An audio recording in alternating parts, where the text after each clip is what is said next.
So వాక్యంలోకి వెళ్దాం. మొదటి సమూయేలు గ్రంథం 17వ అధ్యాయం. మొదటి సమూయేలు గ్రంథం 17వ అధ్యాయం.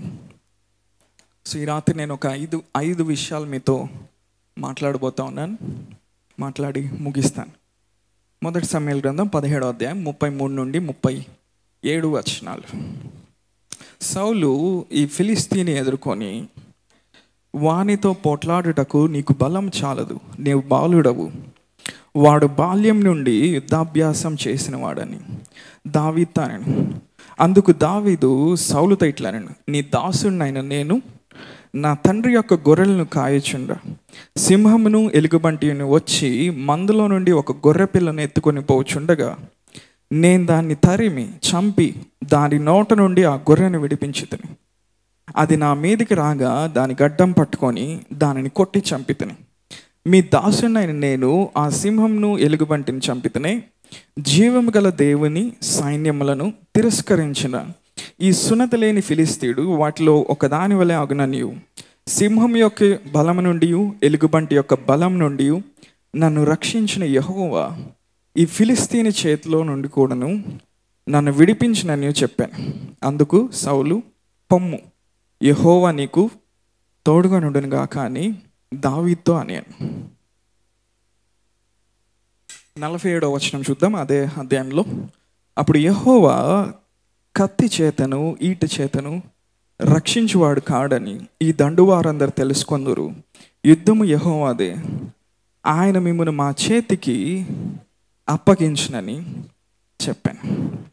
మనందరికి బాగా తెలిసినటువంటి భాగం ఇది. ఈ భాగంలో మనం ఎవరిని చూస్తూ ఉన్నాం? ఫిలిస్తీన్లు ఇజ్రాయెల్ మీదకి యుద్ధం చేయడానికి వచ్చారు. ఏలా అనేటువంటి ఒక లోయలో వాళ్ళు వెయిట్ చేస్తూ ఉన్నారు, ఇజ్రాయెల్ ప్రజలు ఫిలిస్తీన్లు ఎదుర్కొంటా. సో వారిలో ఒక ప్రత్యేకమైన వ్యక్తి ఉన్నాడు. అతని పేరు ఏంటంటే గొలియాత్. సో గొలియాత్ వచ్చి జీవం గల దేవుని నామాన్ని అవమానపరుస్తూ ఉన్నాడు. అలానే ఇజ్రాయెల్ ప్రజల్ని తృణీకరిస్తూ ఉన్నాడు. సో దావీదు ఆ విషయం గురించి తెలుసుకున్నాడు. అక్కడ వెళ్ళి సైన్యంలో పనిచేస్తున్న వారితో మాట్లాడుతూ ఉన్నాడు. చివరికి ఆ విషయం ఎవరి దగ్గరికి వెళ్ళింది? సౌలు వద్దకు వెళ్ళింది. సో సౌలు పర్మిషన్ ఇస్తూ ఉన్నాడు దావీదుకి. సరే దావీదు, నువ్వు ఇలా చెప్తున్నావు కాబట్టి నువ్వు వెళ్ళి యుద్ధం చేయి. ఆలోచించారు ఎప్పుడైనా? ఒక దేశాన్ని వణికిస్తున్నటువంటి ఒక సమస్య, ఒక దేశాన్ని భయభ్రాంతులకు గురి చేస్తున్నటువంటి ఒక సమస్య, ఒక స్ట్రాంగ్ హోల్డ్ అని మనం చెప్పొచ్చు, ఒక బలమైన దుర్గం అని చెప్పొచ్చు. ఈ బలమైన దుర్గాన్ని ఎదుర్కోవటానికి ఇజ్రాయెల్ దేశంలో ఎవరికీ శక్తి చాలట్లేదు. వాళ్ళల్లో కొంతమంది కొన్ని సంవత్సరాల నుండి యుద్ధంలో తర్ఫీదు పొందిన వాళ్ళు ఉన్నారు. They were trained physically to do war. యుద్ధం చేయడానికి వాళ్ళు బాహ్యంగా వాళ్ళు తర్ఫీదు చెందారు. కానీ ఇక్కడ వస్తున్నటువంటి ఆ శత్రువు కేవలము బాహ్య సంబంధమైన వాడు మాత్రమే కాదు, ఆత్మ సంబంధమైన వాడు కూడా. సో ఎప్పుడైతే దావీదు నేను దీనికోసం రెడీగా ఉన్నాను, దావీదు ఎలా ఉన్నాడంట? ఇలాంటి పోరాటం కోసం రెడీగా ఉన్నాడు దావీదు. He was trained by the spirit. ఎప్పుడైతే తన గొర్రెల్ని కాస్త ఒంటరిగా అడవిలో ఉండి ఆ సితారా వాయిస్తా దేవుని ఆత్మ తన మీదకి దిగి వస్తూ ఉన్నప్పుడు దేవుడిని అనుభవించడం ఎప్పుడైతే నేర్చుకున్నాడో దావీదుకి ఒక తర్ఫీదుని దేవుడు ఇవ్వటం మొదలుపెట్టాడు. హల్లెలూయా. ఆ తర్ఫీదులో భాగం ఏంటంటే, సింహం వచ్చినప్పుడు, ఎలుగుబంటి వచ్చినప్పుడు దావీదు దాన్ని పట్టుకొని చంపిన అనుభవాన్ని దావీదు చూస్తూ వచ్చాడు. హల్లెలూయా. అంటే God is training him for battle. యుద్ధం చేయటానికి దేవుడు ఏం చేస్తా ఉన్నాడు అంటే దావీదుని తర్ఫీదు చేస్తూ ఉన్నాడు. కానీ వచ్చినటువంటి గొలియాత్ అనేవాడు సింహం కాదు, ఎలుగుబంటి కాదు. సో మన జీవితాల్లో వచ్చే పోరాటాలు కూడా అలానే ఉంటాయి. ఒకప్పుడు వచ్చిన పోరాటం మళ్ళా రాదు, లేకపోతే ఒకప్పుడు జయించింది మళ్ళా రాదు. కొన్నిసార్లు కొత్త పోరాటాలు వస్తూ ఉంటాయి. కొన్నిసార్లు కొత్త దుర్గాల్ని మనం జయించాల్సిన అవసరం ఉంటుంది. ఈ రోజుల్లో మనం చూస్తే ఆర్థిక సమస్యలు, లేకపోతే ఆరోగ్యపరమైన సమస్యలు ప్రతి సంవత్సరం కొన్నిసార్లు మనం గమనించి చూసినట్లయితే కొత్తగా వస్తూ ఉంటాయి. డిఫరెంట్ ప్యాకేజెస్లో వస్తూ ఉంటాయి, డిఫరెంట్ డైమెన్షన్స్లో వస్తూ ఉంటాయి, అనేక ఆత్మీయ కోణాల్లో వస్తూ ఉంటాయి. కానీ ఎప్పుడైతే దావీదు దేవుని మీద ఆధారపడటం నేర్చుకున్నాడో, ఒకసారి హల్లెలూయా చెప్తారు దేవునికి. దావీదు ఏం నేర్చుకున్నాడు? దేవుని మీద ఆధారపడటం నేర్చుకున్నాడు. ఎప్పుడైతే అడవిలో ఒంటరిగా ఉండి ఆ సితారా వాయిస్తా, దేవుణ్ణి ఆరాధిస్తా, దేవుని ఆత్మ ద్వారా వస్తున్నటువంటి ఆ స్పర్శను, ఆ తాకిడిని అనుభవించడం మొదలుపెట్టాడు. దావీదుకి తెలుసు, నా దేవుణ్ణి బట్టి నేను బలవంతుడని దావీదుకి తెలుసు. ఈ రాత్రి పరిశుద్ధాత్మ దేవుడు మనకు గుర్తు చేస్తూ ఉన్నాడు, రాబోతున్న సంవత్సరంలో ఎలాంటి పోరాటం రాబోతా ఉన్నా, you need to know that you are trained for it. దాన్ని ఎదుర్కోవటానికి పరిశుద్ధాత్మ దేవుడు ఆల్రెడీ మనల్ని సిద్ధపరిచాడు. హల్లెలూయా. యెహోవా కత్తి చేతను ఈట చేతను జయం అనుగ్రహించేవాడు కాదు. సాధారణంగా యుద్ధంలోకి వెళ్తే ఎలా గెలవాలండి? కత్తి తీసుకొని, ఈట తీసుకొని, లేకపోతే ఆ రోజుల్లో ఏ ఆయుధాలు ఉపయోగించారు వాటిని బట్టి జయించాలి, అవునా? కానీ వాటి ద్వారానే దేవుడు జయం ఇచ్చేవాడు కాదంట. మన జీవితంలోకి వస్తున్న సమస్యలు కూడా అంతే. దేవుడు సూపర్ న్యాచురల్ సొల్యూషన్స్ ఆయన ప్రొవైడ్ చేస్తాడు. హల్లెలూయా. ఎప్పుడైతే మనం ఆయన మీద ఆధారపడతామో ఆయన ఏం చేస్తాడంటే అసాధారణమైన రీతిలో ఉండేటువంటి పరిష్కారాల్ని ఆయన మన జీవితంలోకి తీసుకొని అనమాట. కొన్నిసార్లు మనం కూర్చొని ఆలోచిస్తూ ఉంటాం, ఈ సమస్యను నేను ఎలా జయించగలను, ఈ పరిస్థితిని దాటి నేను ఎలా బయటికి రాగలను, ఈ వ్యాధిని దాటి నేను ఎలా బయటికి రాగలను నువ్వు ఆలోచిస్తూ ఉంటావు. నీ పక్కన ఉన్న వాళ్ళని తట్టి చెప్పు, God has a supernatural solution for it. దేవునికి ఎలాంటి పరిష్కారం ఉందంట? అసాధారణమైన పరిష్కారం మన దేవుని దగ్గర ఉంది. నీ పక్కన వాళ్ళ వైపు తిరిగి చెప్పు, ఆ సమస్యలో నుంచి దేవుడు నిన్ను బయటికి తీసుకొని రావడానికి అసాధారణమైన పరిష్కారం ఉంది. A supernatural solution. Come on, celebrate చేసుకుందాం. దేవుని వాక్యాన్ని మనం సెలబ్రేట్ చేసుకుందామా? రాబోతున్న సంవత్సరం ప్రతి పోరాటాన్ని మనం విశ్వాసం ద్వారా మనం జయించబోతా ఉన్నాం. హల్లెలూయా. అది ఆ వాక్యాన్ని మనం జాగ్రత్తగా చూసినట్లయితే దావీదుకి ఇంకొక సైన్యం మీదకి వెళ్ళి యుద్ధం చేసిన అనుభవం లేదు, లేకపోతే గొల్యాతు లాంటి వ్యక్తిని ఎదుర్కొన్న అనుభవం లేదు. చాలాసార్లు మన జీవితంలో కూడా కొన్ని అనుభవాలు మనం దాటొచ్చినాక, కొన్ని పోరాటాలు దాటొచ్చినాక ఇంకొక క్రొత్త పోరాటం మనకు ఎదురైనప్పుడు మనం అనుకుంటా ఉంటాం, ప్రభా ఇలాంటిది నేను ఎప్పుడు ఫేస్ చేయలేదు కదా, ఇలాంటి సమస్యలోకి నేను ఎప్పుడు వెళ్ళలేదు కదా. దేవుడు మనతో కూడా ఏమంటున్నాడు తెలుసా? అందరూ పోరాడే విధంగా మనం పోరాడాల్సిన అవసరం లేదు. హల్లెలూయా. మన బ్యాటిల్ స్ట్రాటజీ అందరి స్ట్రాటజీ లాంటిది కాదు. హల్లెలూయా. దేవుడు ఎలాగా ఆయన మనల్ని సూపర్ న్యాచురల్గా లేపుతాడో అది మానవ మేధస్సుకు అది అందదు, అంతే. హల్లెలూయా. మనం ఆలోచిస్తూ ఉంటాం, ఈ అప్పులోంచి ఎలా బయటికి రావాలి, ఈ అనారోగ్యంలోంచి ఎలా బయటికి రావాలి. డాక్టర్ చెప్పారు 5 years పడుతుంది, 10 years పడుతుంది, లేకపోతే నీ లైఫ్ లాంగ్ నువ్వు మందులు వాడాల్సిందే, ఈ అనారోగ్యం తగ్గదు అని డాక్టర్స్ చెప్పుండొచ్చు. God has a supernatural strategy. Hallelujah. God has a supernatural solution. దేవుడు దానికోసం మనల్ని సిద్ధపరిచి 2024లోకి ఆయన మనల్ని తీసుకొని వస్తూ ఉన్నాడు. హల్లెలూయా. ఎందుకంటే దావీదు ఎప్పుడైతే గొల్యాతుని జయించాడో ఇజ్రాయెల్ దేశం మొత్తానికి బ్రేక్ త్రూ వచ్చింది. హల్లెలూయా. మన జీవితంలో మనం ఎదుర్కొంటే పోరాటాలు మనం ఎప్పుడైతే జయించడం మొదలు పెడతామో ఈ గుంటూరు పట్టణానికి మన ద్వారా బ్రేక్ త్రూస్ రాబోతా ఉన్నాయి. హల్లెలూయా. దేవుడు ఒక సూపర్ న్యాచురల్ సొల్యూషన్ ఇవ్వబోతా ఉన్నాడు. హల్లెలూయా. ఇలాంటిదే ఇంకొక సన్నివేశాన్ని మీ ముందు ఉంచుతాను. 2 Chronicles 2వ దినవృత్తాంతములు 20వ అధ్యాయం. మీ అందరికీ తెలిసిన భాగం. యూదా మీద యెహోషాపాతు రాజుగా ఉంటా ఉన్నాడు. రాజుగా ఉన్నప్పుడు అమ్మోనీయులు, మోయాబీలు, సేయూరు మన్యవాసులు వీళ్ళు యుద్ధం చేయడానికి వచ్చారు. యుద్ధం చేయడానికి వచ్చినప్పుడు యెహోషాపాతు ఏమంటాడంటే దేవుని సన్నిధికి వెళ్ళి యెహోషాపాతు ప్రార్థన చేస్తున్నాడు, ప్రభా వీళ్ళతో యుద్ధం చేయడానికి మాకు శక్తి చాలదు, నేనేం మాట్లాడుతున్నానో ప్రొఫెటికల్గా జాగ్రత్తగా గ్రహించండి. నేను చెప్పే ప్రతి విషయం కూడా ఇంటర్లింక్ అయి ఉంటుంది. అవి నెక్స్ట్ ఇయర్ మీరు ఈరోజు నేను చెప్పేది మీరు గ్రహించగలిగితే 2024లో మీరు ప్రతి పరిస్థితిలో విజయవంతంగా నిలబడబోతున్నారు. అంతే.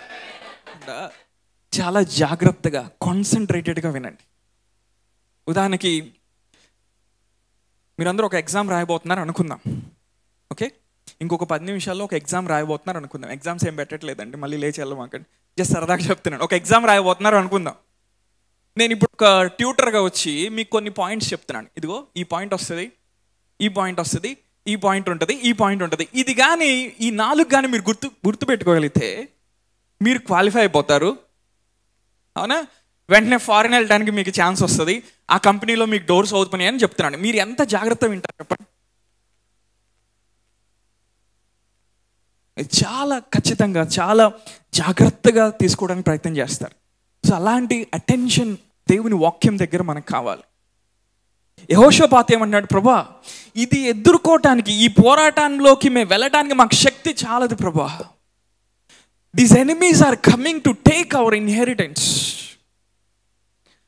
అక్కడ యెహోషాపాతు ఏమంటున్నాడంటే, ప్రభా, మా పితరులైన అబ్రహాం యాకోబుకి ఇచ్చిన స్వాస్థ్యం ప్రభా ఈ ప్రాంతం అంతా, వీళ్ళెవరో బయట వాళ్ళు వచ్చి వాళ్ళేమంటున్నారు, ఇది మేము తీసేసుకుంటాం, ఇది మాకు కావాలంటున్నారు, మేము ఎలా ఇవ్వగలం ప్రభా? కానీ యుద్ధం చేయడానికి మాకు శక్తి సరిపోట్లా.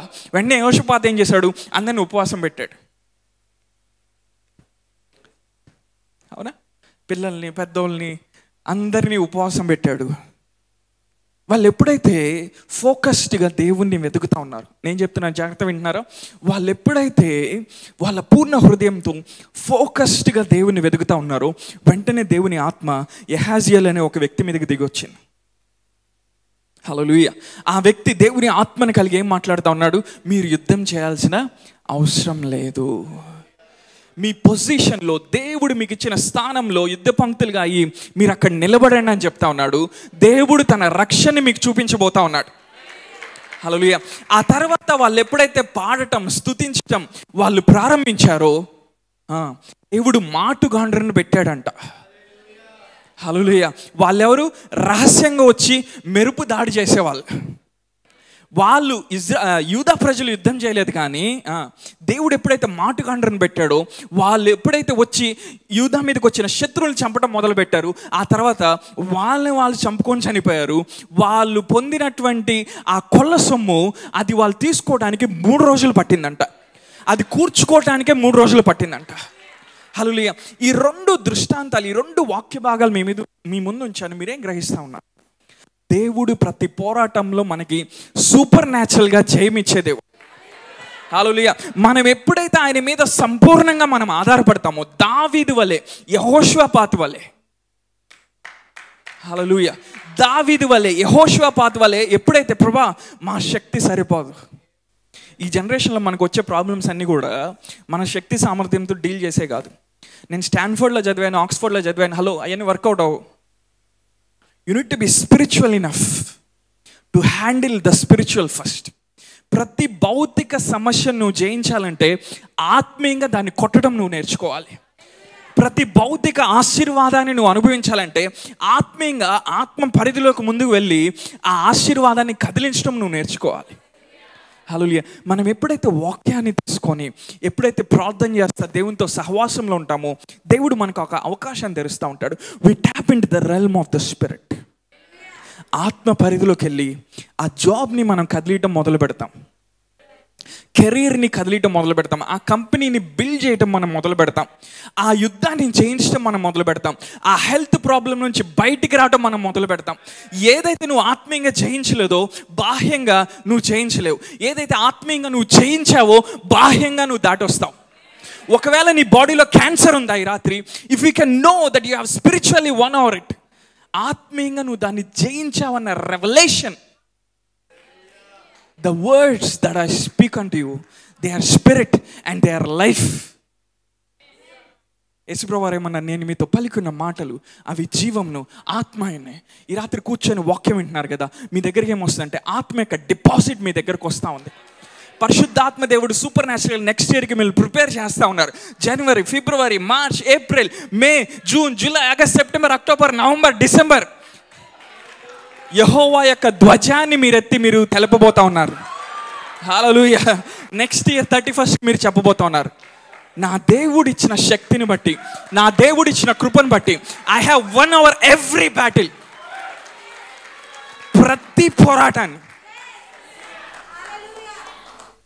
నీ పక్కన ఉన్న వ్యక్తితో తిరిగి చెప్పు, దేవుడు ఒక అనాయింటింగ్ నీకు ఇస్తున్నాడు.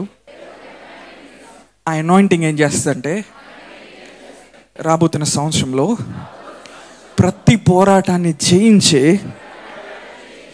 కృప నీకు ఇస్తా ఉంది. హల్లెలూయా. నేను ఎన్ని విషయాలు చెప్తానని చెప్పాను? 5 విషయాలు. ఫస్ట్ అయిపోయింది. ఓకే, ఎంతమంది నాతో ఉన్నారు?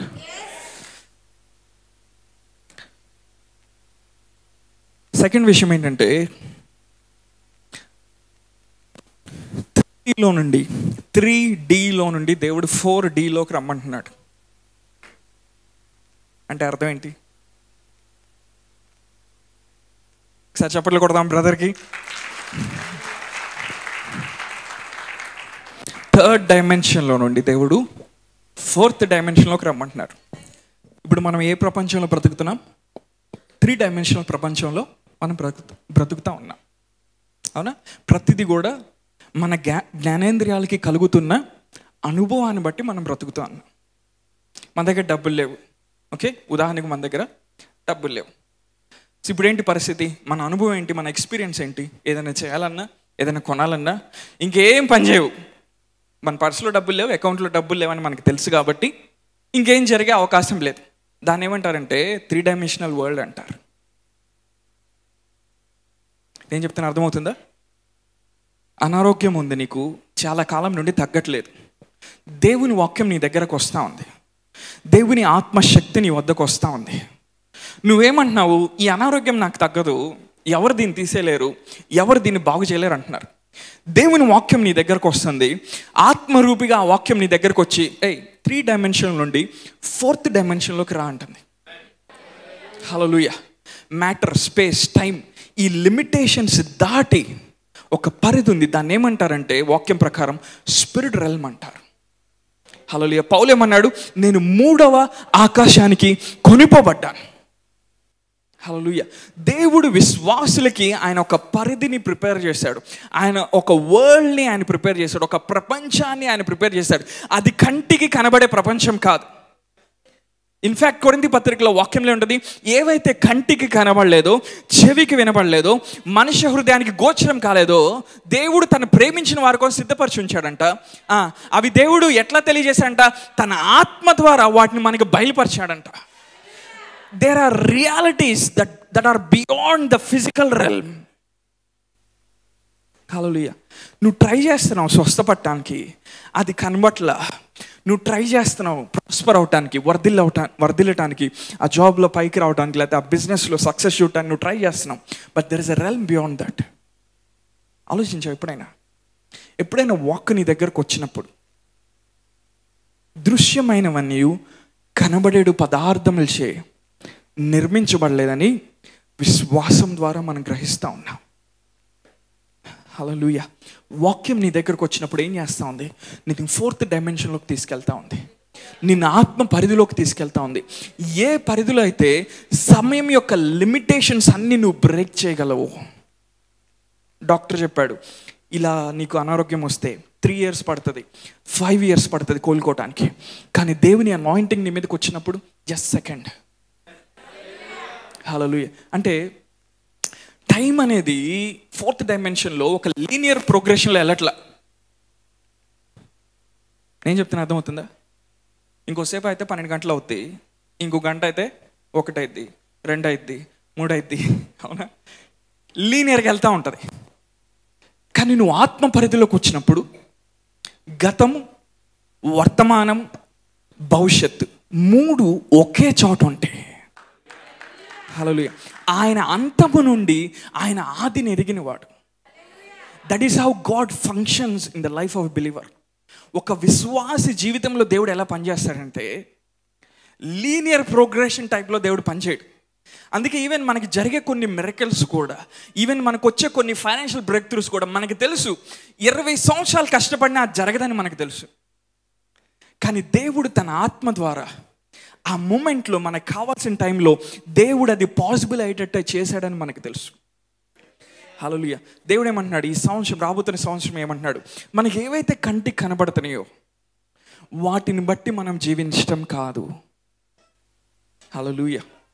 కంటికి కనబడిన వాటిని బట్టి మనం జీవిస్తూ ఉంటే దేవుని ఆత్మ యొక్క పరిధిలోకి మనం రాలేం. ఎంతమంది నాతో ఉన్నారు? ఒకసారి ఒక వచనాన్ని చూపిస్తాను. హెబ్రీయులకు రాసిన పత్రిక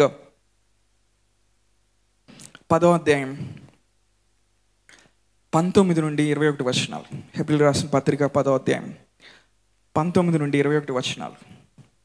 సహోదరులారా, యేసు మన కొరకు ప్రతిష్ఠించిన మార్గమున అనగా నూతనమైనది జీవము గలది ఆయన శరీరమును తెర ద్వారా ఏర్పరచబడిన మార్గమున ఆయన రక్తం వలన పరిశుద్ధ స్థలమందు ప్రవేశించుటకు మనకు ధైర్యం కలిగి ఉన్నది కనుక.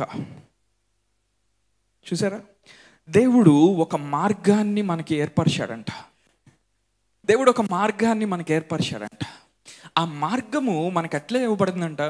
ఆయన శరీరం అనే తెర ద్వారా. హల్లెలూయా. యేసుప్రభువు వారు చనిపోయినప్పుడు ఆ దేవాలయంలో ఏం జరిగింది? తెర చినిగిపోయింది. చినిగిపోయి అతి పరిశుద్ధ స్థలం అనేది మనుషులకు బయలుపరచబడింది. ఇక్కడ ఈ పత్రిక రాసిన వ్యక్తి ఏమన్నాడంటే, ఆయన శరీరం అనే తెర ద్వారా మనకు ఒక మార్గం ఏర్పరచబడిందంట. హల్లెలూయా. ఇంకా ఏమంటున్నాడు? ఆయన రక్తం వలన పరిశుద్ధ స్థలం నందు ప్రవేశించుటకు మనకు ధైర్యం కలిగి ఉన్నది. ఒకసారి దేవునికి హల్లెలూయా చెప్తారా? నువ్వు పలానా సమస్యలోంచి బయటికి రాలేకపోతా ఉన్నావు, ఆయన రక్తం వల్ల పరిశుద్ధ స్థలంలోకి వచ్చేటువంటి ధైర్యం దేవుడు నీకు అనుగ్రహించాడంట. ఒక కాన్ఫిడెన్స్ దేవుడు నీకు ఇచ్చాడు. ప్రభా, ఈ పరిస్థితి నేను జయించలేకపోతున్నాను, నీ మీద నేను ఆధారపడతా ఉన్నాను. నీ శరీరం అనే తెర ద్వారా నీ పరిశుద్ధమైన రక్తాన్ని బట్టి నాకు ఒక మార్గాన్ని నువ్వు తెరిచావు. ఏంటా మార్గము? ఆయన సింహాసనం ఎదుట ముఖాముఖిగా నిలబడి ఆయనతో మాట్లాడే ఒక అనుభవాన్ని దేవుడు మనకి తెరిచాడు. హల్లెలూయా. ఎప్పుడైతే ఒక విశ్వాసి శరీర పరిధి దాటి ఆత్మ పరిధిలోకి రావటం నేర్చుకుంటాడో తన రియల్ పొటెన్షియల్ని చూడటం మొదలు పెడతాడు. తన నిజమైన సామర్థ్యాన్ని చూడటం మొదలు పెడతాడు. దావీదు దగ్గరకు ఒకసారి 400 మంది వచ్చారు. అవునా? అప్పుల్లో ఉన్నవారు, వ్యాధుల్లో ఉన్నవాళ్ళు, పరిస్థితులు బాగోలేని వాళ్ళు. కానీ కొంతకాలం అవ్వగానే మన వాక్యంలో చూస్తే వాళ్ళల్లో ప్రతి ఒక్కరు కూడా జాయింట్ కిల్లర్ అయిపోయాడు. వాళ్ళు ప్రతి ఒక్కరు కూడా శత్రువుల్ని జయించే ఆ గొప్ప స్థానంలోకి వచ్చారు. ఏం జరిగింది? ప్రతిసారి దావీదు మాట్లాడుతూ ఉన్నప్పుడు, ప్రతిసారి దావీదు దేవుడు తనకిచ్చిన అనాయింటింగ్ని రిలీజ్ చేస్తూ ఉన్నప్పుడు, దేవుడు తనకిచ్చిన అభిషేకాన్ని విడుదల చేస్తూ ఉన్నప్పుడు ఈ 400 మంది బలవంతులుగా లేపబడతా ఉన్నారు. రాబోతున్న సంవత్సరం ఎలాంటి పరిస్థితులను ఎదుర్కోబోతా ఉన్నా దేవుడు ఏమంటున్నా అంటే, నా ఆత్మను ముందుగా పంపిస్తా ఉన్నాను నీ మీదకి, నా వాక్కుని నీ దగ్గరికి నేను ముందుగా పంపిస్తా ఉన్నాను. Because I'm raising you up as a strong person. ఒక బలవంతుడిగా నేను లేపుతా ఉన్నాను. మీరు ఎప్పుడైతే మంచి హృదయంతో వాక్యాన్ని స్వీకరించి, ప్రభువా, నా శక్తి సామర్థ్యం వల్ల కాదు, నేను నీ మీద ఆధారపడుతున్నాను. Your word is the final authority in my life. నా జీవితంలో ఫైనల్ అథారిటీ నీ వాక్కు. నేనేం మాట్లాడుతున్నాను? మీ స్పిరిట్తో నేను మాట్లాడుతున్నాను, మీ మైండ్తో నేను మాట్లాడట్లా. I'm talking to your spirit right now. ఆ వ్యాధి పోవట్లేదు, కానీ దేవుని అనాయింటింగ్ కలిగి ఒక ఫైనల్ జడ్జ్మెంట్ని, ఫైనల్ అథారిటీతో కూడిన వర్డ్ని నేను రిలీజ్ చేస్తా ఉన్నాను. సిలువలో ఆ వ్యాధిని ఆయన ఆల్రెడీ స్వస్థపరిచాడు. 20 సంవత్సరాల నుంచి తగ్గట్లేదా? It doesn't matter. Your healing has been provided. ఆ రెవల్యూషన్ నీ లోపలికి వచ్చిన రోజున, వచ్చిన క్షణమున, కొన్నిసార్లు నిద్రపోతానని స్వస్థపడతావు, కొన్నిసార్లు ఆఫీస్కి వెళ్తానని స్వస్థపడతావు, కొన్నిసార్లు నీ పని చేసుకుంటా ఉండాలని స్వస్థపడతావు. నీకు హీలింగ్ ఆల్రెడీ ఇవ్వబడింది. అలా నువ్వు కాంప్రమైజ్ అవ్వాల్సిన అవసరం లేదు. బ్రదర్ డాక్టర్ చెప్పారు, 20 years నుంచి నాకు ఈ ఎక్స్పీరియన్స్ ఉంది, 35 years నుంచి ఎక్స్పీరియన్స్ ఉంది, ఈవెన్ 100 years నుంచి నీ ఎక్స్పీరియన్స్ ఉన్నా కానీ దేవుడు ఆల్రెడీ నీకు సిలువలో సంపూర్ణమైన స్వస్థతను అనుగ్రహించాడు. నీ శరీరం మీద ఏదైతే నిన్ను బాధపరుస్తున్నారో ఆ అనుభవాన్ని దాటి సజీవమైన జీవం కలిగిన దేవుని యొక్క పరిశుద్ధ స్థలంలోకి నువ్వు రా. ఆయన సింహాసనం మీద నిలబడి, ప్రభా, నీ వాక్కు ఫైనల్ అథారిటీ ప్రభా, నీ వాక్కు ఫైనల్ అథారిటీ ప్రభా నా లైఫ్లో. ఈ బలహీనత ఈ నెక్స్ట్ ఇయర్ కూడా ఉండటానికి వీల్లేదు ప్రభా. హల్లెలూయా. If you can say that with the spirit of faith, హల్లెలూయా. ఎంతమంది నాతో ఉన్నారు?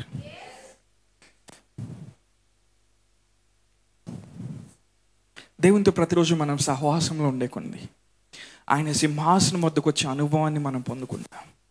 ఆయన ముఖాముఖిగా చూసే అనుభవాన్ని మనం పొందుకుంటాం.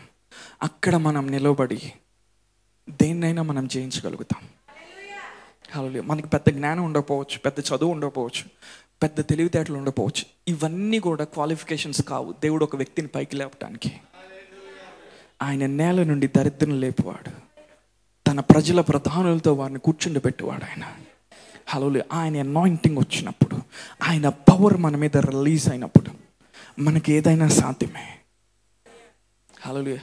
ఎంతమంది నా విశ్వాసంతో మీ విశ్వాసాన్ని జోడించి ఏకీభవించే వాళ్ళు ఎంతమంది ఉన్నారు? హల్లెలూయా. మూడో విషయంలోకి వద్దాం. కీర్తనల గ్రంథం 24వ అధ్యాయం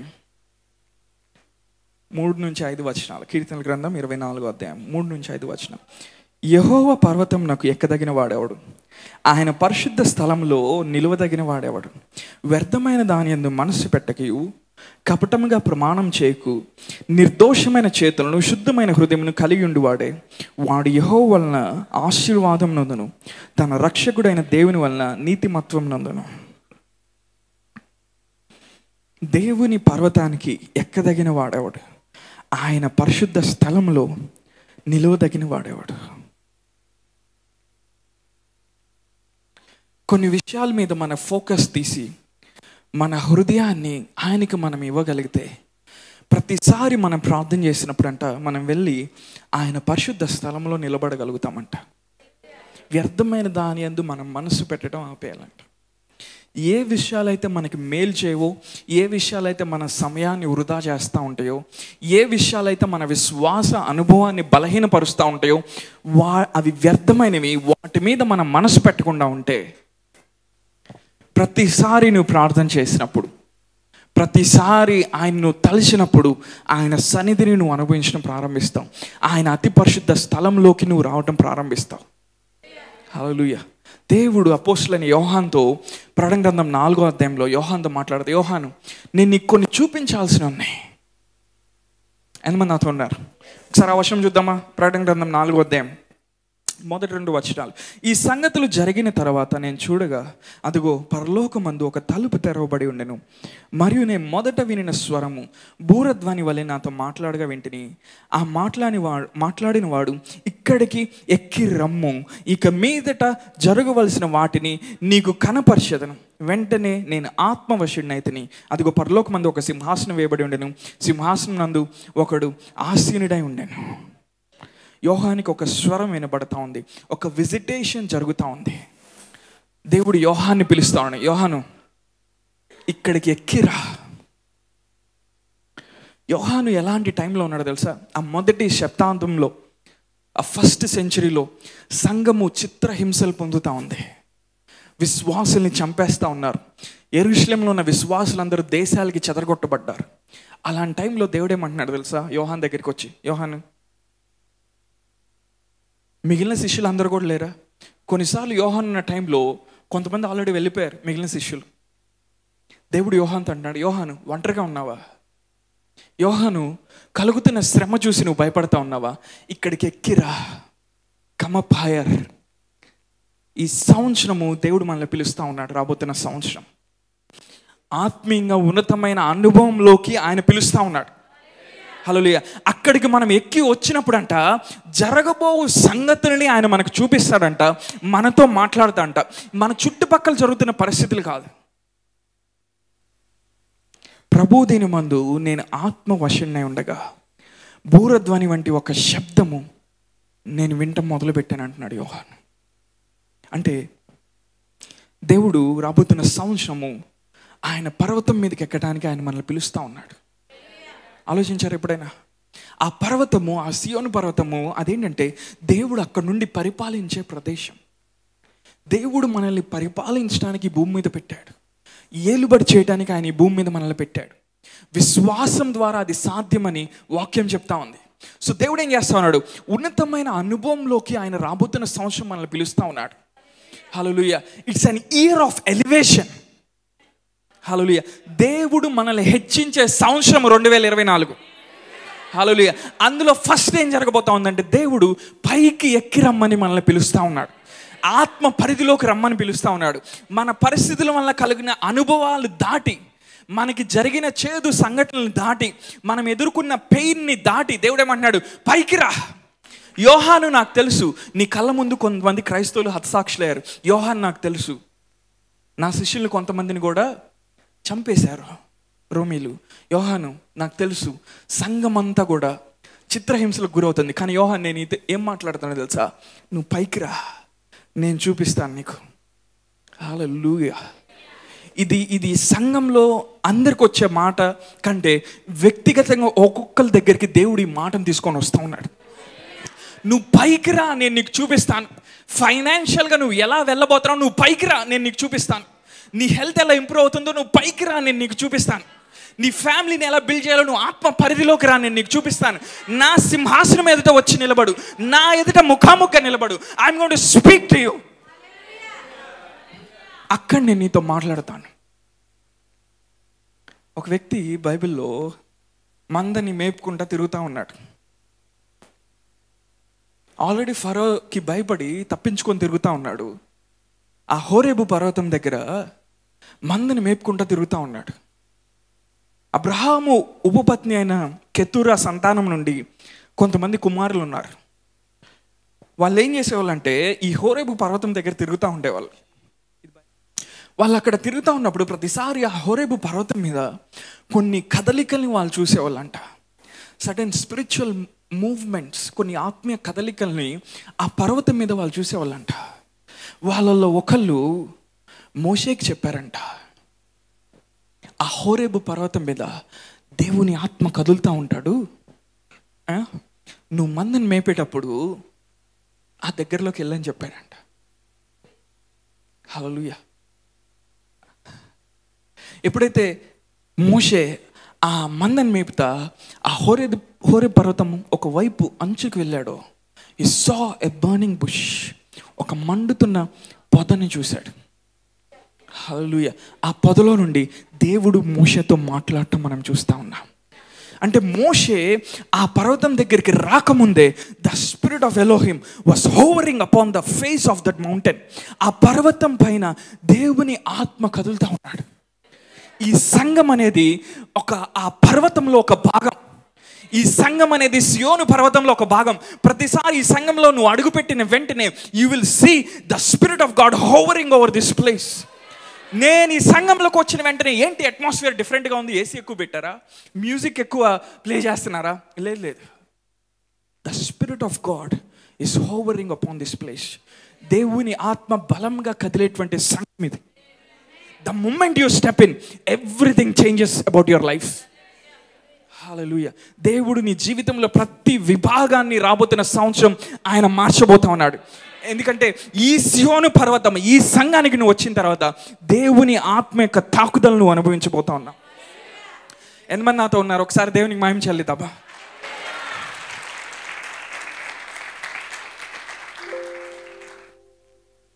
యెషయా గ్రంథం 58వ అధ్యాయం 14వ వచనం, 4వ విషయం. నీవు యెహోవా యందు ఆనందించదు. Isaiah 58 and verse 14. దేశం యొక్క ఉన్నత స్థలముల మీద నేను నెక్కించెదను, నీ తండ్రి అయిన యాకోబు స్వాస్థ్యమును నీ అనుభవంలో ఉంచెదను. యెహోవా సెలవిచ్చిన వాక్కు ఇదే. ఆ మొదటి భాగంలో చూసారా? నీవు యెహోవా యందు ఆనందించదు, దేశం యొక్క ఉన్నత స్థలముల మీద నేను నెక్కించెదను. I will make you to ride upon the high hills of the earth. దేశం యొక్క ఉన్నతమైన స్థలముల మీద నేను ఎక్కిస్తాను అంటున్నాడు దేవుడు. ఎంతమంది ఈ వర్డ్ని రిసీవ్ చేసుకుంటున్నారో నాకు తెలియదు. లాస్ట్ 20 years మీ లైఫ్ ఎలా ఉందో దాని గురించి నేను మాట్లాడలేదు. We can receive the word today. ఈరోజు వాక్కును పొందుకొని రాబోతున్న సంవత్సరం దాన్ని పట్టుకొని ప్రార్థన చేయటం మొదలు పెట్టావా? దాన్ని పట్టుకొని దేవుడిస్తున్న జ్ఞానం చొప్పున అడుగులు వేయటం మొదలు పెట్టావా? Will start to claim that highest hills. దేశం యొక్క ఉన్నతమైన స్థలముల మీద నేను మిమ్మల్ని పెడతాను. హల్లెలూయా. హీబ్రూలో ఆ ఉన్నతమైన స్థలము లేకపోతే హై హిల్స్ అనే ఆ మాటకి అర్థం ఏంటంటే ఎలివేషన్ అని అర్థం. అందరు చెప్తారు నాతో, ఎలివేషన్. ఇల్లు కట్టినప్పుడు ఫైనల్గా బయట నుండి చూసినప్పుడు ఫస్ట్ మనం దేన్ని అబ్జర్వ్ చేస్తాం? ఫ్రంట్ ఎలివేషన్ అబ్జర్వ్ చేస్తాం. దేవుడు అంటున్నాడు, రాబోతున్న సంవత్సరం ఎలాంటి భయంకరమైన పరిస్థితులు వచ్చినా మీరు నా యందు ఆనందిస్తున్నారు కాబట్టి బామా అంటున్నాడు దేవుడు. అంటే అర్థం ఏంటంటే ఎలివేషన్ అంటున్నాడు దేవుడు. హల్లెలూయా. నేను మిమ్మల్ని హెచ్చిస్తాను, నేను మిమ్మల్ని పైకి తీసుకొస్తాను. కానీ ఆ ఎలివేషన్ ఎట్లా జరుగుతుంది? ఫస్ట్ ఫిజికల్గా జరగదు, ఫస్ట్ స్పిరిచువల్గా జరుగుతుంది. ఇందాక దేవుడు ఏమన్నాడు యోహాన్తో, నువ్వు పైకి ఎక్కిరా, నేను నీకు చూపిస్తాను, నేను నీతో మాట్లాడతాను. అది జరిగిందా? ఫిజికల్లీ అన్నీ దేవుడు మార్చేస్తాడు. హల్లెలూయా. ఇద్దరు వ్యక్తులు చెస్ ఆడటం చూసారు ఎప్పుడైనా? చూసారా? ఎత్తేస్తే ఇటు పై ఎత్తేస్తూ ఉంటాడు, ఎత్తేస్తే పై ఎత్తేస్తూ ఉంటాడు. నీ లైఫ్ని నువ్వు అలా ఆడాలని దేవుని యొక్క కోరిక. It is possible by the spirit of faith. Hallelujah. దావీదు గొలియాతును కొట్టడానికి 1000 రాళ్ళు వేసుకొని రాలా ఏటి లోయలోకి వెళ్ళి. 5 రాళ్ళు ఉన్నాయి. కానీ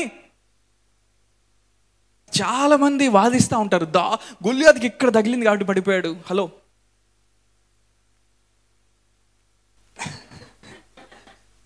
ఇంకెక్కడన్నా తగిలితే పడిపోయేవాడు కాదేమో, దావీదు మంచి షూటర్, ఓకే, ఇవన్నీ బాగానే ఉన్నాయి.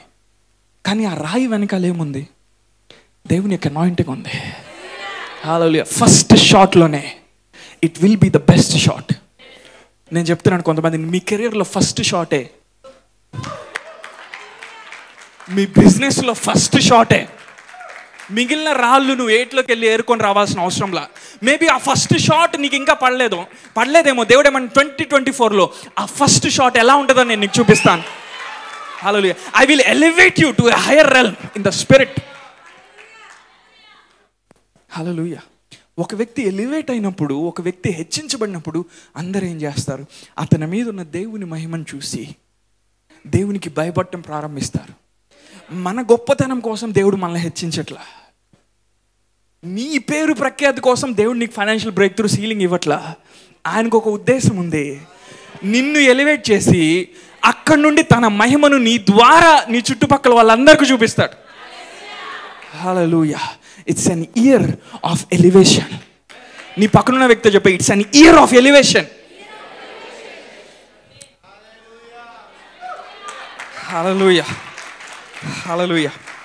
దేవుడు మనల్ని ఎలివేట్ చేసినప్పుడు ఏం జరుగుతుంది? యెషయా గ్రంథం 41వ అధ్యాయం 14 నుండి 16 వచనాలు.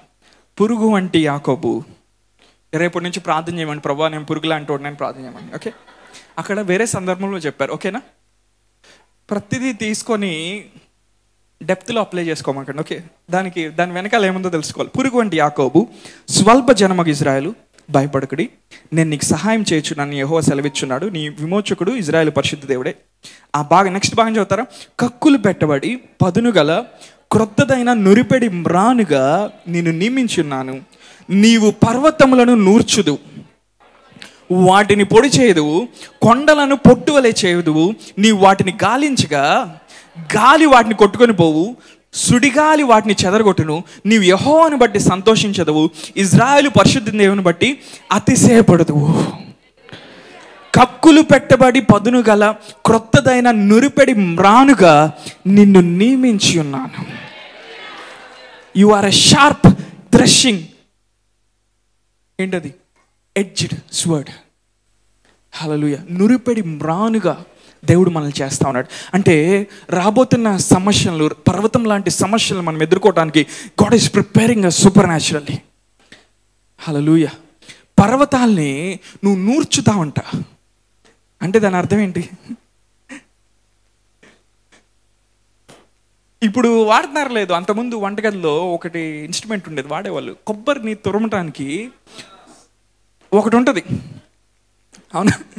దాని మీద పెట్టి కొబ్బరి ఇట్లా రుద్దితే కిందంతా పొట్టు వస్తుంది. దేవుడు ఏమంటున్నాడంటే అది కాదు, పర్వతాల్ని నూర్చేటువంటి ఆయుధంగా నేను చేస్తాను. అంటే ఈ జనరేషన్లో ఎవరు జయించలేని సమస్యల్ని జయించేటట్టు నీకు నీ కుటుంబానికి నేను సహాయం చేస్తానంటున్నాడు దేవుడు.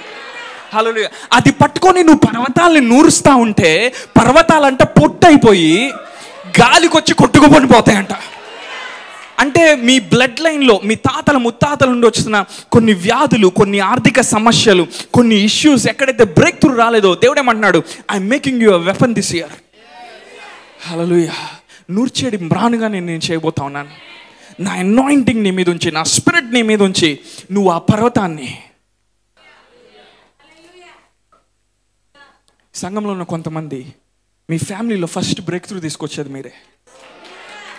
కొంతమంది ఫస్ట్ ఫారిన్ వెళ్ళేది మీరే, ఫస్ట్ బిజినెస్ పెట్టేది మీరే, ఫస్ట్ మిలియనీర్ అయ్యేది మీరే, ఫస్ట్ దేవుని యొక్క హీలింగ్ పవర్ చూసేది మీరే, ఫస్ట్ శాపాల నుంచి బయటకు వచ్చేది మీరే, ఫస్ట్ చనిపోయిన వారు మీ చేతులతో ప్రార్థన చేసినప్పుడు చూసేది మీరే.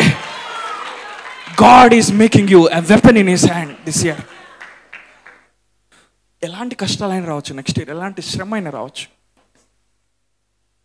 అది జరిగిన తర్వాత దేవుడు ఏం చేస్తాడు? దేవుడు ఏం చేస్తాడంటే ద్వితీయోపదేశకాండం 32:12-14. ఇప్పుడు మనం ఆశీర్వాదాల్లోకి వచ్చాం. యెహోవా మాత్రము వాణ్ణి నడిపించను. ద్వితీయోపదేశకాండం 32:12-14. అన్యుల యొక్క దేవుళ్ళలో ఏ దేవుడును ఆయనతో కూడా ఉండలేదు. భూమి యొక్క ఉన్నత స్థలముల మీద వాణ్ణి ఎక్కించెను. అందరు ఆ మాటలు చదువుతారా? భూమి యొక్క నెక్స్ట్ పొలముల పంట వానికి తినిపించెను. కొండ బండ నుండి తేనెను, చెకుముకి రాతి బండ నుండి నూనెను అతనికి జుర్రించెను. ఆవు మజ్జిగను, చదవాలి అందరూ, గొర్రె మేకల పచ్చిపాలను, గొర్రె పిల్లల క్రొవ్వును, బాషాను పొట్టేళ్లను, మేకలను, గోధుమల మెరికల సారంను నీకు ఇచ్చేదను. నువ్వు త్రాగిన మద్యము ద్రాక్షల రసం. మోషే ఈ మాటలు రాస్తా ఉన్నాడు. అతని లైఫ్ స్పాన్ అయిపోయింది, వెళ్ళిపోబోతున్నాడు మోషే తొందరలో. ద్వితీయోపదేశకాండం 32 ఇజ్రాయెల్ ప్రజలతో నేను ఒక ఆశీర్వాదాన్ని మాట్లాడుతున్నా విన్నాను. మనం ఎప్పుడైతే దేవుణ్ణి నమ్మకంగా వెంబడించామో ఇవన్నీ మనం అనుభవించేటట్టు దేవుడు చేశాడు కదా. హల్లెలూయా. రాబోతున్న సంవత్సరం ఎప్పుడైతే మనము మునుపెన్నడు చూడని విధంగా, మునుపెన్నడు అనుభవించిన విధంగా ఇంకెక్కువ దేవుని మీద ఆధారపడటం మనం మొదలు పెడతామో ఏం జరగబోతుందంటే, యెషయా 1:19 దేవుడు అంటున్నాడు, మీరు సమ్మతించి నా మాటను మీరు గైకొని ఎడల you shall eat the good of the land. భూమి యొక్క శ్రేష్టమైన పదార్థములు మీరు అనుభవించేదారు. హల్లెలూయా. కొండ బండ నుండి వచ్చే తేనెని ఆయన మనకు టేస్ట్ చూపించబోతా ఉన్నాడు. హల్లెలూయా. ఫైనాన్షియల్గా ఎనీథింగ్ దేవుడు మీ స్పిరిట్ లోపల ఆయన వర్క్ చేస్తూ ఉన్నాడు. ఇజ్రాయేలు దేవుని నమ్మకంగా వెంబడించినప్పుడు, అన్ని దేవతల తట్టు తిరగకుండా ఆయన్నే వెంబడించినప్పుడు they eat the best of the land. నీ పక్కన వ్యక్తి చెప్పి, దేవుడు నువ్వు ఆయన నమ్మకంగా వెంబడిస్తే you will eat the best of the land. కొంతమందికి నమ్మకంలా, నమ్మే వాళ్ళకి మళ్ళీ ఒకసారి చెప్తున్నా నేను, మనం దేవుని నమ్మకంగా వెంబడిస్తేనంట 2024లో మీ పక్కన వాళ్ళతో పనిలా చెప్పండి. ఒకవేళ మీ భార్య మీ భర్త ఉంటే కళ్ళలో చూసి చెప్పండి, you will eat the best of the land. భూమి యొక్క శ్రేష్టమైన పదార్థములు నువ్వు అనుభవిస్తావు. ఎందుకని? నువ్వు దేవుని యందు నువ్వు ఆనందించడం నేర్చుకున్నావు కాబట్టి ఆయన అన్ని వైపుల నుండి కటాక్షము నీ వైపు తిరిగేటట్టు ఆయన చేస్తాడు. Hallelujah. You will eat the best of the land. Hallelujah. Last point, యెషయా గ్రంథం 60:2. చూడు, భూమిని చీకటి కమ్ముచున్నది, కటిక చీకటి జనములను కమ్ముచున్నది. యెహోవా నీ మీద ఉదయించున్నాడు, ఆయన మహిమ నీ మీద కనబడుచున్నది. భూమిని చీకటి కమ్ముచున్నది, కటిక చీకటి జనములు కమ్ముచున్నది. 2024లో కొన్ని ఎక్స్ట్రీమ్స్ జరగబోతా ఉన్నాయి, కొన్ని ఎక్స్ట్రీమ్గా జరగబోతా ఉన్నాయి. ఏంటి? నెగిటివ్ విషయాలు. ఎవరైతే చీకటిని ప్రేమించి చీకటి వాటితో ఫ్రెండ్షిప్ చేస్తారో అది వాళ్ళని ఆ ఊబిలోకి లాగేయబోతోంది 2024లో. ఎవరైతే వెలుగుని ప్రేమించి వెలుగుతో సహవాసం చేస్తారో దేవుని మహిమ వాళ్ళ మీద ఉదయించబోతా ఉంది. హల్లెలూయా. అంటే కొన్ని చీకటి వాటిల్లో మనం చేయి పెట్టకూడదు. దేవుడు ఆప్షన్ కూడా మనకే ఇస్తూ ఉన్నాడు, ఆ చాయిస్ కూడా మనకే ఇస్తూ ఉన్నాడు. ఎవరైతే చీకట్లో నడుస్తూ ఉన్నారో, చీకటి పనులు చేస్తూ ఉన్నారు, చీకటి సంబంధమైన వాటిని ప్రేమిస్తూ ఉన్నారు, అది వాళ్ళని లాగైపోతూ ఉంది. కొన్ని ఎక్స్ట్రీమ్స్ జరగబోతూ ఉన్నాయి. కానీ దేవుని ప్రేమించే వాళ్ళకి ఎలాంటి శ్రమ వచ్చినా, ఎలాంటి న్యూస్ మనం విన్నా మనకి తెలుసు, ఈ సంవత్సరం దేవుని మహిమ నా మీద ఉదయించబోతుందని నీకు తెలుసు. హల్లెలూయా. ఏరోప్లేన్లో వెళ్తూ ఉన్నప్పుడు టర్బులెన్స్ వస్తుంది కొన్నిసార్లు. టర్బులెన్స్ అంటే తెలుసా? ఏరోప్లేన్ షేక్ అవుతూ ఉంటుంది. బయట ఉన్న ప్రెషర్కి, ఒకవేళ థండర్ స్టార్మ్ కానీ ఏమైనా వస్తే, మెరుపులు కానీ ఉరుములు కానీ, లేకపోతే ఇట్లాంటివి ఏమైనా వస్తే, లేకపోతే బయట ఆ ఫ్లైట్ చుట్టూ ప్రెషర్, ఒత్తిడి ఎక్కువైతే, అట్మాస్ఫియరిక్ ప్రెషర్ ఎక్కువైతే ఏరోప్లేన్ ఇట్లా కలుతూ ఉంటుంది. వెంటనే పైలట్ ఏమంటాడు? Turbulence is going on, please be seated అంటాడు. దయచేసి కూర్చోండి, టర్బులెన్స్ ఉంది, ఏరోప్లేన్ షేక్ అవుతుంది, అది నెమ్మదించేంత వరకు సీట్లోంచి పైకి లేవద్దని చెప్తాడు. టర్బులెన్స్ అనేది ఇంక్రీజ్ అవ్వబోతూ ఉంది స్పిరిచువల్గా. అంటే చీకటి భయంకరమైన గందరగోళాన్ని కొంతమంది జీవితాల్లో సృష్టించబోతూ ఉంది. కానీ అది మనకు కాదు, ఆ ఎక్స్ట్రీమ్స్ మనకు కాదు. మనకి ఇంకొక ఎక్స్ట్రీమ్ ఉంది. ఏంటి ఆ ఎక్స్ట్రీమ్? యెహోవా మహిమ మన మీద ఉదయించబోతూ ఉంది. మనుషులందరూ ఫైనాన్షియల్ ప్రాబ్లమ్స్లోకి వెళ్తూ ఉన్నప్పుడు, హెల్త్ ప్రాబ్లమ్స్లోకి వెళ్తూ ఉన్నప్పుడు, ఫ్యామిలీ ప్రాబ్లమ్స్లోకి వెళ్తూ ఉన్నప్పుడు, మనము దేవుని మహిమ కలిగి ఒక ఎలివేటెడ్ పొజిషన్లో మనం నిలబడబోతూ ఉన్నాం. హల్లెలూయా. ఎక్కడున్నారు? అక్కడ కళ్ళు మూసుకుంటారా? ఒక్క నిమిషం. జస్ట్ మీ స్పిరిట్లో ఇప్పుడు విన్న మాటల్ని మీరు యాక్టివేట్ చేస్తారా? జస్ట్ ఒక్క నిమిషం ఈ వర్డ్ని మీరు రిసీవ్ చేసుకుంటే ఒకసారి మీ నోరు తెచ్చి, father thank you for this word of God.